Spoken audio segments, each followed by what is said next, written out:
ഇനിയപ്പോൾ പുതിയ വർഷം. കലണ്ടർ ഒന്ന് മാറ്റണം. വേറെന്താ പുതിയത്? ജോലിയിലെ സ്ട്രെസ്, ആളുകളുടെ ഇറിറ്റേഷൻ, ആകെ bore.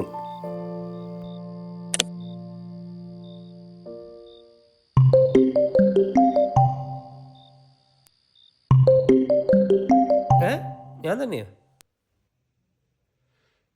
Bro, happy new year in advance. ആര്? ഞാനാണ്. നീ തന്നെ.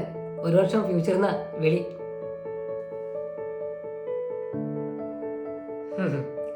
ഫ്യൂച്ചറിലെ ഞാൻ കൊള്ളാലോ. അപ്പൊ അടുത്ത വർഷം ഏകദേശം കാര്യങ്ങളൊക്കെ സെറ്റല്ലേ? ആക്ച്വലി ഒന്നും മാറിയില്ല. പിന്നെ എന്ത് ചോദിച്ചത്? മാറ്റം ആവശ്യമുള്ള ലോകമല്ല, നിനക്കാണ്. ഓരോ വർഷവും വെറുതെ കോപിച്ച് അലസമായി നടക്കുകയാണ് നീ. ഇനി മാറ്റത്തിന് ഹാർഡ് വർക്ക് ചെയ്യണം, അല്ലെങ്കിൽ മൊബൈൽ ടൈം കുറയ്ക്കണം, അല്ലെങ്കിൽ വർക്കൗട്ട് ചെയ്യണം. എന്താണ് ചെയ്യേണ്ടത്? എല്ലാം വേണം. ഓരോന്നിനും ഓരോ ടൈം ലിമിറ്റ് വയ്ക്കണം.